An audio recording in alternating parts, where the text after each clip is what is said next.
Welcome to Hampshire Outdoors and Survival. Mick here. Well, I'm up the woods. We're doing an overnighter. It's me and my old mate Mac, and we've got up. We've set the camp up.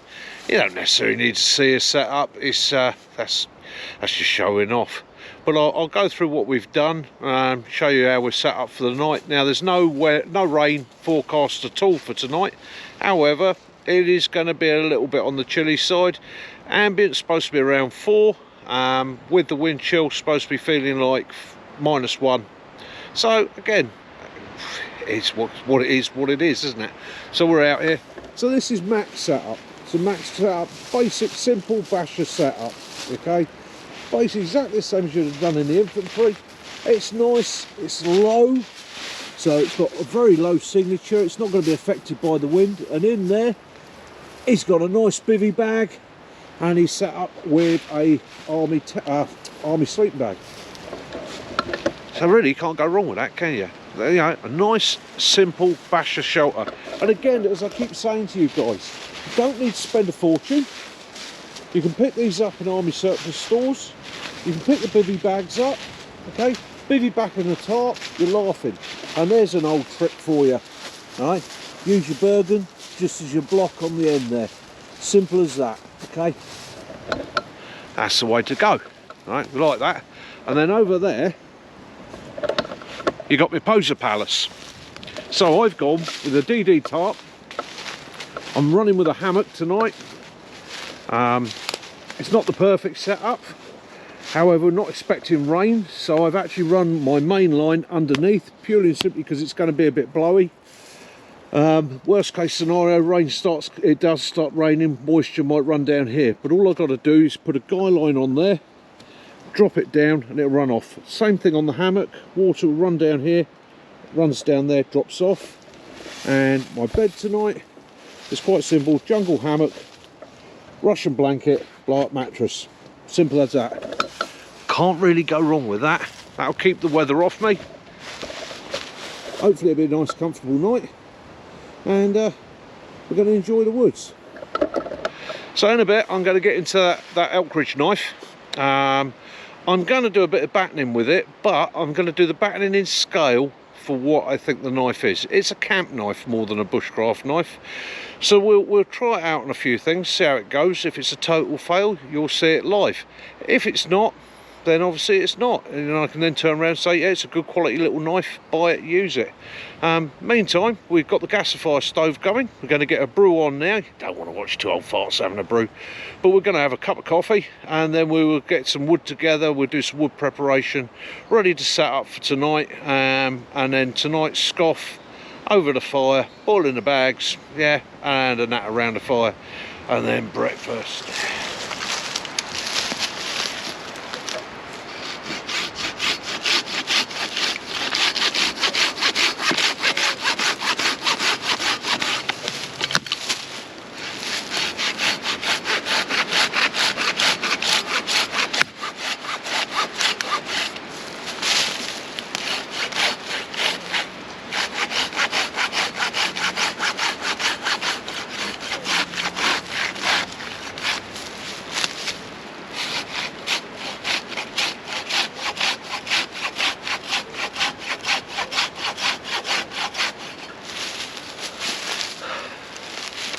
Right, here's a tip for you.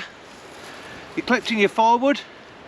Don't cut it up into pieces miles from where you're going to be. Cut it through 2/3, so you know you're going to be able to snap it off. Then snap off one long section, and it makes it a hell of a lot easier to carry back to the camp. Mickey tip.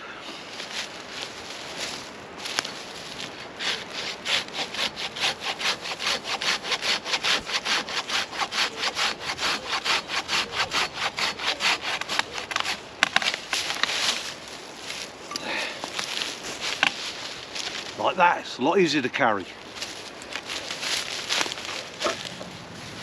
Oh. Right guys, so talking about firewood prep, it's quite simple. As I just said to you, don't cut lots of little logs and then have to lug them back across the woods. Partially cut your wood that you want to use so that it's 3/4 to 8/10 cut you know you can snap it off quite easily when you get back to where you're going to prep it, and carry it as a long log. It makes life a lot simpler, a lot easier. So when you're splitting wood, large logs, you want an axe, okay? But if you're coming down to thinner logs, sometimes an axe is just too much overkill. You can use it, and if you're careful and watch your fingers, you can put the axe in place, drive that down with a baton on the head of the axe. But again, sometimes it's a bit of overkill. Then you can come down to things like the British Army survival knife. You can't go wrong with. That thing will split almost anything, okay? It's a brilliant knife, it's a fantastic tool. And again, you can pick those up at the Army surplus stores. You can pick them up for anywhere from 30 to 50 pounds, depending on the condition. And with a bit of a clean up, you've got a tool that'll last you for life. Next, got my bushcraft knife. That's my Herbert's knife. Now, I've used that for 20 odd years, and I can batten small stuff with that quite happily. But today what we're going to try out is the Elkridge knife. We're going to give that a go. Now, I will say to you, looking at this, it's not as strongly constructed. It's a plastic handle, it's an insert handle, it's not riveted through. So I'm not expecting this to batten to the same standard as I would my bushcraft knife. However, it would be nice if it could batten small timbers. So to make it a fair comparison, I've brought out a knife that I made myself, and we're going to use that as a comparison. Now, that was made by me in the forge, and it's made from a farrier's rasp, and again I made it as a multi-use camp knife, food preparation, carving, that sort of thing. So we're going to try all these out and see how we get on. So first of all, let's take our piece of timber. Let's have a look where I saw it.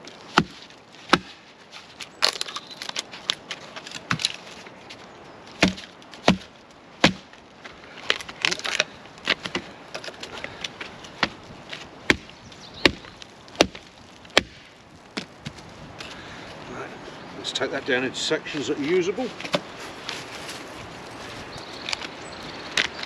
Now, this is a bit of pine. It's not a huge piece of pine, so let's see if there's any. Okie doke. So it's a piece of pine, it's dead, it's well aged. It's got some knots in it, which is going to make it a bit of a challenge. So we'll batten that down. So, Elkridge knife. Let's have a look, see how that does.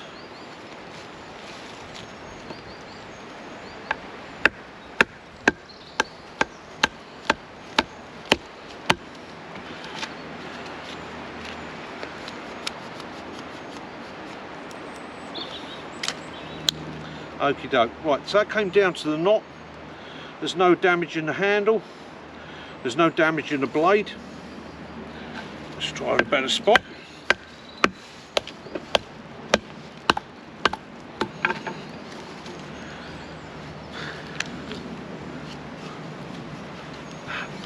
And the blade's too thin, okay? The blade's not splitting the wood out for us, and I'll demonstrate that now, but it's holding together okay. So if we went for the proper tool for the job, British Army survival knife, I can literally take this piece of wood here, and as you see, it's a lot bigger knife, it's a lot wider, and it will batten down. Take this nice clean piece of wood. Now this should batten a bit easier because I can see where the knots are.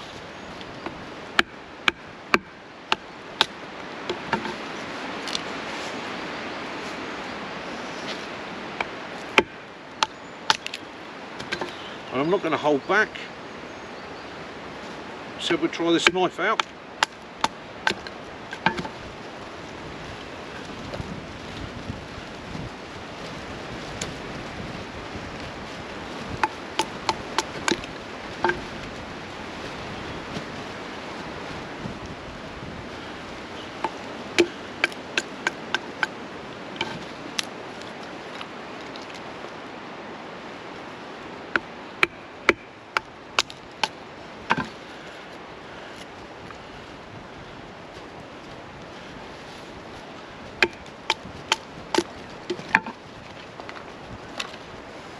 Let's have a look.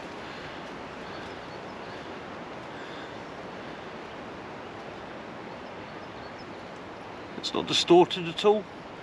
Handle's not opening up or splitting away.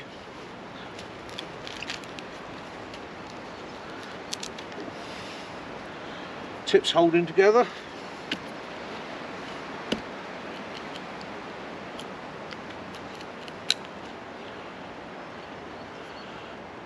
Very slight bend. Straighten that. Yeah, it's picked up very slight bend, so it's not the strongest metal in the world. Battening thin stuff is a yes. Camp tasks, I can say definitely yes. If you want a general knife for doing jobs around the camp, food preparation, cutting cordage, doing a bit of whittling, making feather sticks,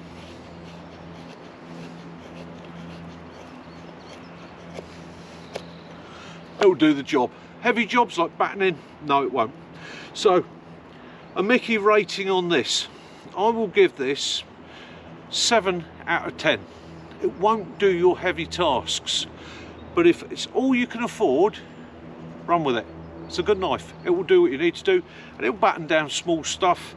So ideally you want this to work with an axe, or you want it to work with a saw, and be selective about what you're choosing. And again, as I said before, I wasn't expecting a knife at this price and at this size to be a good battening knife, but it does the job. I'm happy with it. Yeah, and I will carry on using that over the next couple of weeks for camp tasks and see how it lasts out for you. Now, just a quick one, a knife I made myself. Okay, we'll give that a try. We'll see if that will batten.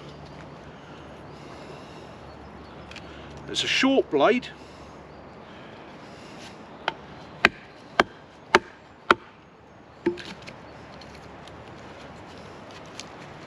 Oh, just drive it down there. And that's the difference, okay? This may be a short blade, it doesn't protrude through the wood so far, but it's a thick blade. So if you're going to go battening,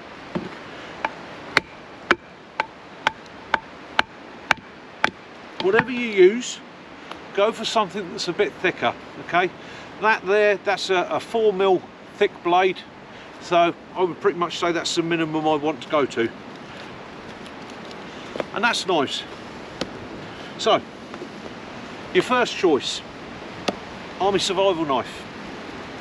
Your second choice, get yourself a good quality recognised bushcraft knife. If you're on a budget, get the Elk knife, and if you've got the gear, grinder, if your wife will let you use the oven so you can heat treat it, and you've got the time and the patience, get yourselves a Farrier rasp and make your own. That's Mickey, Amateur Outdoors and Survival, knives and battening. Mickey out.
So, we're going to get ourselves a nice little fire going.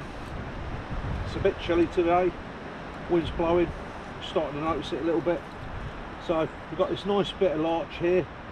We're going to start our fire on the larch. To make life easy, we're going to go with the old favourite, cotton wool balls, a bit of Vaseline, because as you all know, in a survival situation, cotton wool balls Vaseline is going to be the best fire starter in the world. It's our go-to. It's the one I hope you've all got in your kit if you watch my channel.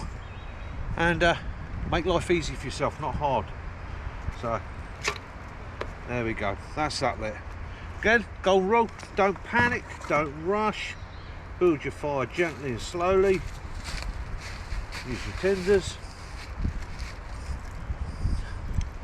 Just to give it a little bit of help, we'll put a bit of silver birch in there.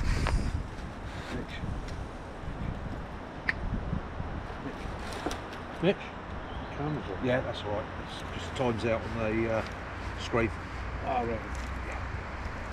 And then we're going to put some cedar twigs on there. Nice and dry, full of resin.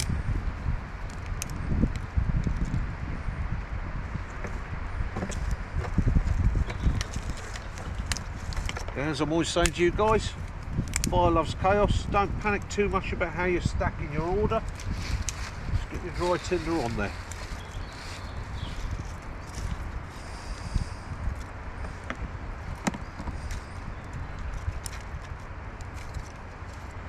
That's it, don't smother it.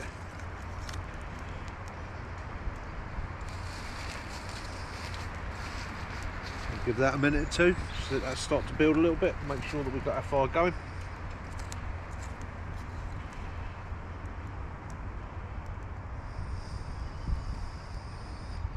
Just going to open that top out a little bit, let the smoke escape, let the air flow through.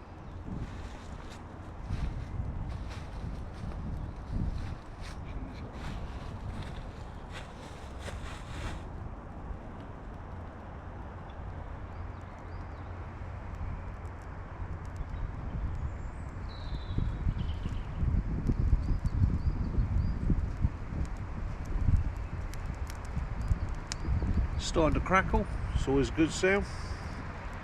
As you hear that wood crackling, spitting, you know you're building a bit of heat. Now we can place on some larger timbers. Now we're confident that it's going to get going.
Done that before, Mick? A couple of times.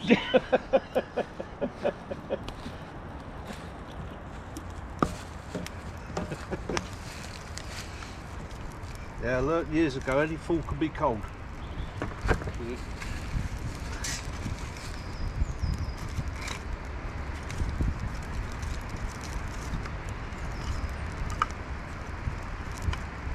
Look at how the wind's coming in. It's creating the heat. So my heat source is actually rising this way. So if I'm going to put larger timbers on, like this piece of larch, put it to the back where the heat's actually rising towards. If I put it at the front here, it's not going to do anything. But by placing it from the back, the heat's hitting it and doing its job. Don't overstack your fire. Let it get going, let it build a core. You're going to be warm and toasty all night.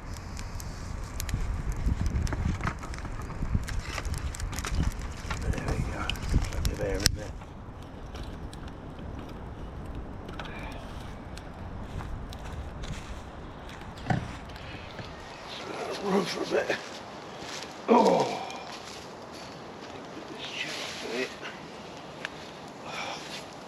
yeah.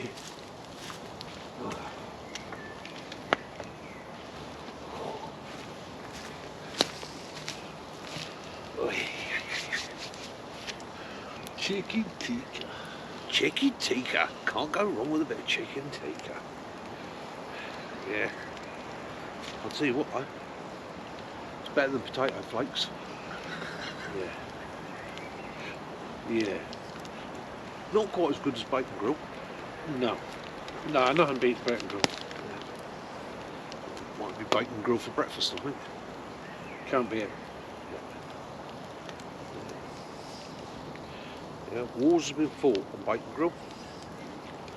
Men have conquered fucking foreign lands on bacon grill. Just for a carnival. Just for a can. Women have been Swapped. seduced with bacon grill. Swapped women. Swapped for bacon grill. Yeah.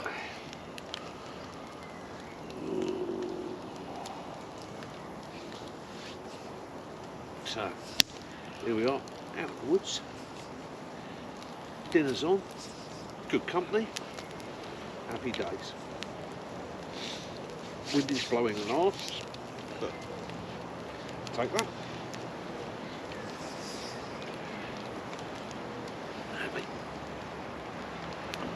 I find that hard, yeah.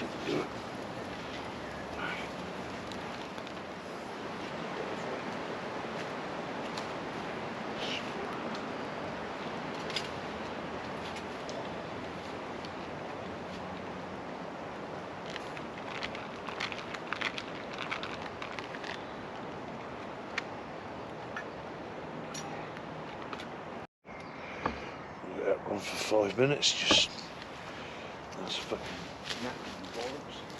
Right.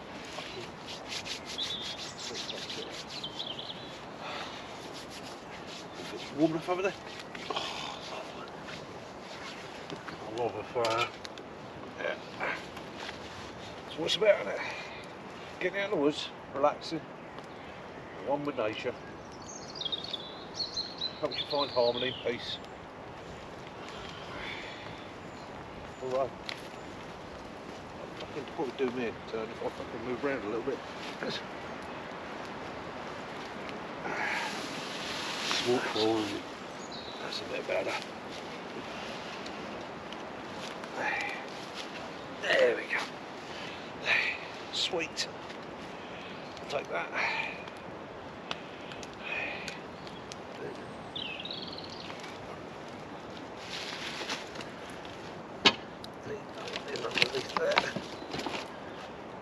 I'll stop both that in. I'll keep it for hours.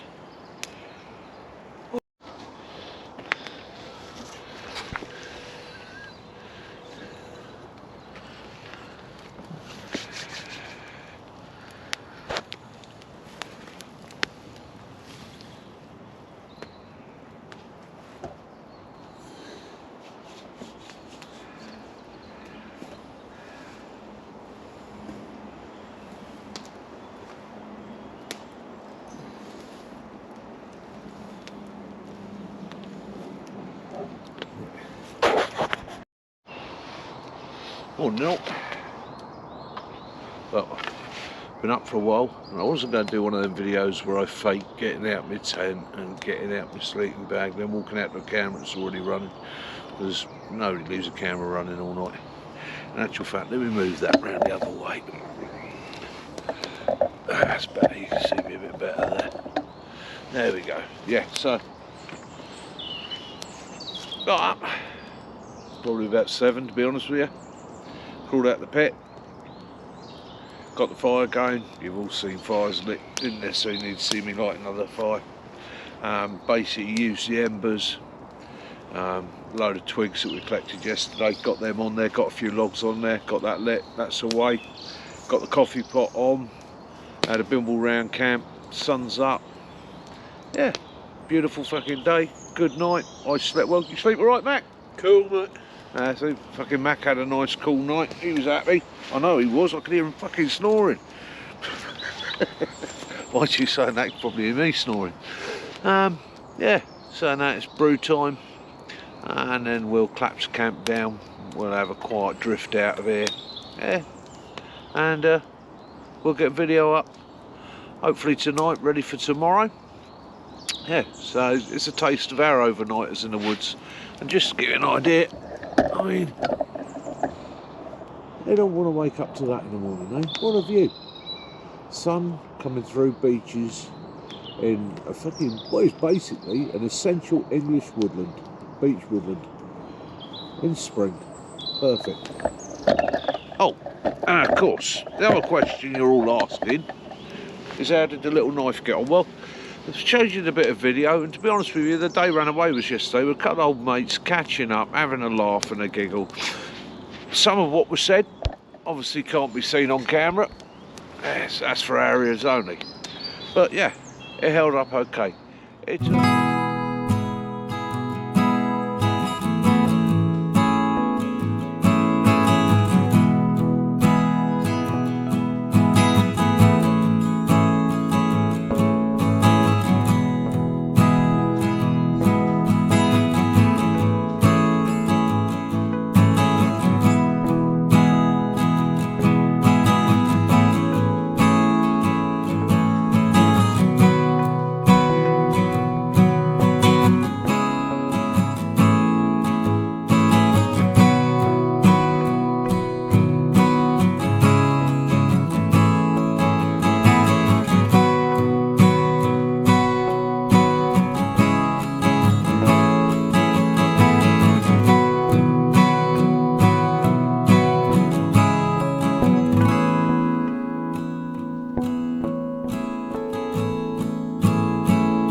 Right guys, nothing left behind. Me and Mac have had a good squiz round. It's pretty much as we came. Fire pit's out, been doused, made sure that's out. So we've sat around and made sure that there's nothing burning in there. And that's us, we're done up the woods here. That was an overnighter with Mitch and Mac from Hampshire Outdoors and Survival. So we'd like to wish you both a great day, great week. Be good wherever you are. Love those you do, forgive those you don't, and as always, peace and light be on you all. This is Mickey, Hampshire Outdoors and Survival. I'm going home for a shower and a coffee. Catch you later.